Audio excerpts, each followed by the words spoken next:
সুপ্রিয় দর্শক আসসালামু আলাইকুম। শীতকালীন পিঠাপুলির আয়োজনে আজ শেয়ার করছি রসমালাই পিঠা। আর এই পিঠাটা সারা রাত মালাইয়ের ভিতরে ভিজে একেবারে নরম তুলতুলে হয়ে যায় আর খেতেও কিন্তু ভীষণ মজা। বাসায় ট্রাই করে দেখবেন খেতে কিন্তু দুর্দান্ত।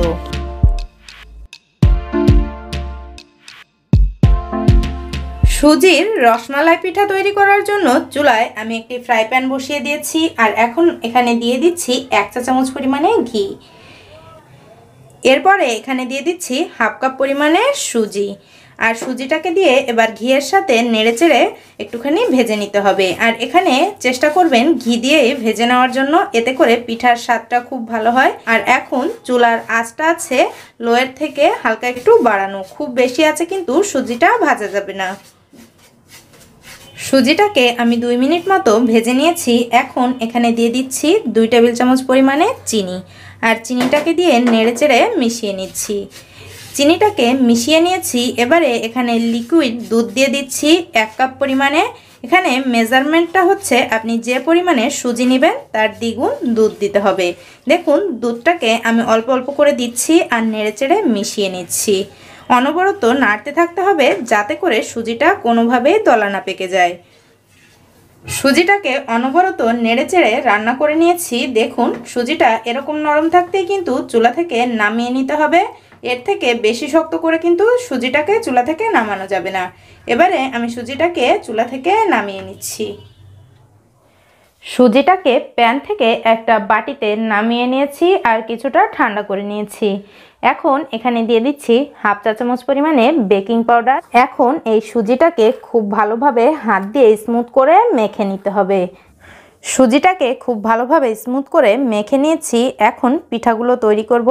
এজন্য প্রথমে হাতের তালুতে অল্প একটু ঘি লাগিয়ে নিচ্ছি দেখুন। আর এখন এখান থেকে মেখে নেওয়া কিছুটা সুজি নিয়ে নিব আর পিঠার যে শেপ ওইটা দিব। দেখুন এভাবে হাত দিয়ে একটু ঘুরিয়ে তারপরে পিঠাটা তৈরি করতে হবে। পিঠাটার শেপটা আমি গোলই তৈরি করব, এজন্য এভাবে হাত দিয়ে ঘুরিয়ে তারপরে হালকা করে একটু প্রেস করে দিব। দেখুন এভাবে করে পিঠাটা আমি তৈরি করব। আর খেয়াল রাখবেন যাতে পিঠার গায়ে কোনো ফাটল না থাকে। আর এভাবে করে আমি আমার প্রতিটি পিঠাই তৈরি করে নিচ্ছি।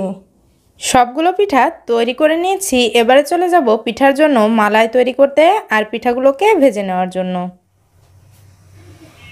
এবারে প্রথমেই মালাইটা তৈরি করব আর মালাইটার কালারটা যাতে সুন্দর হয় এজন্য আমি কিছুটা ক্যারামেল তৈরি করব। এজন্য এখানে আমি 1/3 কাপ পরিমাণে চিনি নিয়েছি আর এই চিনিটা দিয়ে এখন আমি ক্যারামেল তৈরি করব। চিনিটাকে আগে থেকেই নাড়াচাড়া করা যাবে না। চিনির চারপাশ দিয়ে একটুখানি গলে কালার আসতে শুরু করলে তারপরে একটুখানি নেড়েচেড়ে দিতে হবে। দেখুন চিনিটা গলে কালার আসতে শুরু করেছে। এখন নেড়েচেড়ে মিশিয়ে দিব যাতে করে আমাদের ক্যারামেলটা পুড়ে না যায়। আর এ সময় চুলার আঁচটা কিন্তু কোনোভাবেই বাড়িয়ে দিবেন না, তাহলে কিন্তু ক্যারামেল পুড়ে যেতে পারে আর ক্যারামেল পুড়ে গেলে কিন্তু খেতে ভালো লাগে না। এদিকটা একটু খেয়াল রাখতে হবে। ক্যারামেলটা হয়ে গিয়েছে। এখন এখানে আমি হাফ লিটার পরিমাণে লিকুইড দুধ দিয়ে দিচ্ছি আর লিকুইড দুধটা দিয়ে একটুখানি নেড়েচেড়ে মিশিয়ে নিতে হবে।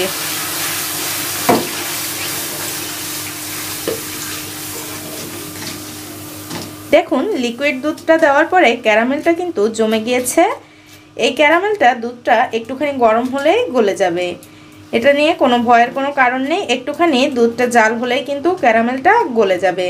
আর এখন এখানে দিয়ে দিচ্ছি 1/3 কাপ পরিমাণে গুঁড়া দুধ। চেষ্টা করবেন গুঁড়া দুধটা দেওয়ার জন্য। আর যদি আপনারা গুঁড়া দুধটা না দেন সেক্ষেত্রে লিকুইড দুধ একটুখানি বাড়িয়ে নেবেন যাতে করে জাল করে কিছুটা ঘন করে নিতে পারেন। মালাইটা কিন্তু একটু ঘন হলেই পিঠাটা খেতে বেশি ভালো লাগে। এখানে আমি মালাইটাকে ঘন করার জন্যই কিন্তু গুঁড়া দুধটা ইউজ করলাম। ক্যারামেলটা গলে গিয়েছে। এখন এখানে দিয়ে দিচ্ছি 1/3 কাপ পরিমাণে চিনি। মিষ্টিটা আপনারা আপনাদের পছন্দ অনুযায়ী কিন্তু বাড়িয়ে কিংবা কমিয়েও দিতে পারবেন। আর দিয়ে দিচ্ছি একটি এলাচ আর 2 টুকরো দারচিনি, এতে করে খুবই সুন্দর একটা ফ্লেভার আসবে। চেষ্টা করবেন দেওয়ার জন্য। এবারে আমি নেড়েচেড়ে দুধটাকে কিছুক্ষণ সময় একটু জাল করে নিব যাতে করে দুধটা হালকা কিছুটা ঘন হয়ে যায়। খুব বেশি ঘন কিন্তু এই মালাইটা করা যাবে না, যেহেতু আমরা পিঠাগুলো এই মালাইতে ভিজাবো।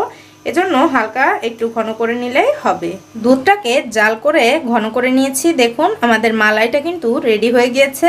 এখন এই মালাইটাকে একটা সাইডে রেখে দিচ্ছি আর চলে যাচ্ছি পিঠাগুলোকে ভেজে নেওয়ার জন্য। পিঠা ভাজার জন্য ফ্রাই প্যানে পর্যাপ্ত পরিমাণে রান্নার রেগুলার তেল দিয়েছি আর তেলটাকে গরম করে নিয়েছি। এখন এখানে একটা একটা করে পিঠা দিয়ে দিচ্ছি। পিঠাটাকে অনেক জোরে আছে কিন্তু ভাজা যাবে না, পিঠাটাকে মিডিয়াম আঁচে ভেজে নিতে হবে। দেখুন একটা একটা করে পিঠা আমি গরম তেলের ভিতরে দিয়ে দিচ্ছি আর এই পিঠাগুলোকে আমি দুটো পাশই গোল্ডেন ব্রাউন করে তারপরে ভেজে নিব। দেখুন পিঠাগুলোকে আমি এপিট ওপিট করে গোল্ডেন করে ভেজে নিয়েছি। দেখুন এরকম কালার করে। এখন এই গরম পিঠাগুলো তেল থেকে তুলে নিয়ে তারপরে আমি সরাসরি যে মালাই তৈরি করেছি ওই মালাইয়ের ভিতরে দিয়ে দিব। ভেজে নেওয়া পিঠাগুলোকে গরম মালাইয়ের ভিতরে দিয়ে দিচ্ছি। মালাইটাকে আমি হালকা কিছুটা জাল করে একটু গরম করে নিয়েছি আর এখন ঢাকনা দিয়ে ঢেকে রেখে দিব সারা রাতের জন্য। আর সারা রাতের জন্য পিঠাটাকে যদি আপনি মালাইয়ের ভিতরে রেখে দেন তাহলে কিন্তু পিঠাটা একেবারেই সফট হয়ে যাবে, একদম নরম তুলতুলে হয়ে যাবে। আর দেখুন আমি একটু এরকম নেড়েচেড়ে মিশিয়ে দিলাম মালাইটাকে আর এখন ঢাকনা দিয়ে ঢেকে অপেক্ষা করব সারা রাতের জন্য।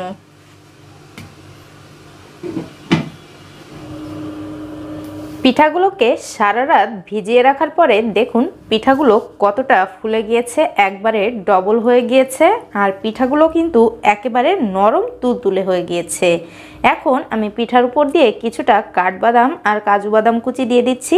এটা কিন্তু অপশনাল, আমি শুধুমাত্র গার্নিশিংয়ের জন্য একটুখানি দিয়ে দিচ্ছি আর দিলে কিন্তু খেতেও ভালো লাগে। আর সেম রেসিপি ফলো করে বাসায় তৈরি করে দেখবেন আপনার পিঠাগুলো একদম তুলতুলে নরম হবে আর খেতেও কিন্তু ভীষণ মজা। চলুন তবে একটি পিঠা কেটে দেখা যাক যে পিঠার ভেতরটা কেমন হলো। আমি একটা প্লেটে একটা পিঠা তুলে নিয়েছি আর দেখুন পিঠাটাকে আমি কেটে দেখাচ্ছি কতটা সফট। আশা করছি আপনারা এটা দেখেই বুঝতে পারছেন। দেখুন, আশা করছি আমার আজকের রেসিপি আপনাদের কাছে ভালো লেগেছে। রেসিপি ভালো লাগলে প্লিজ লাইক কমেন্ট শেয়ার করতে ভুলবেন না। আর এরকমই সহজ নতুন রেসিপি পেতে প্লিজ আমার চ্যানেলটিকে সাবস্ক্রাইব করে আমার সাথেই থাকার অনুরোধ রইল। সবাই অনেক ভালো থাকবেন। আল্লাহ হাফেজ।